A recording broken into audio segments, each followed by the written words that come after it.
right will, right prayer, short thought.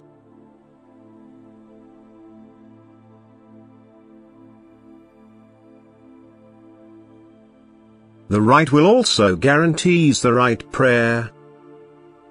Although the human being is often unable to gather himself for intimate dialogue with God, if his will is turned towards God, he will also overcome such weak states and time and again be able to establish the connection with God, for in accordance with his will God himself comes to meet him and draws him to himself. He gives him the strength to separate himself and to eliminate every earthly disturbance, even if only for a short time. For even a heartfelt thought of him is a prayer pleasing to him, which he evaluates accordingly.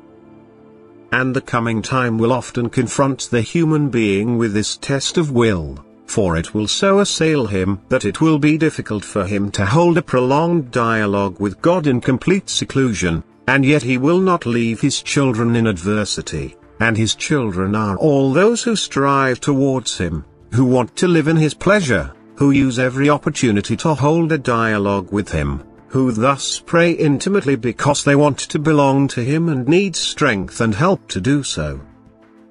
God knows about the human being's will and does not demand a long prayer but a constant opening of himself to his grace, which happens through a will turned towards God and a requesting thought for the granting of strength and grace. And the greater the hardship, the more intimately people will have to pray, that is, the more desirously they will send him a heartfelt plea, entrust themselves to him and expect his strength of grace. A heartfelt prayer must start from the heart, it must rise from the depth of the heart to the height. It does not need a form that is outwardly recognizable, it does not need well-placed words.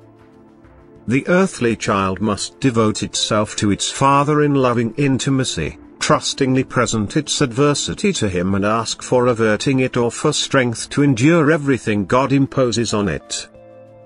And the human being whose will strives towards God will also always be able to raise his thoughts to God. For God himself comes to meet him because he helps those who desire him. Amen.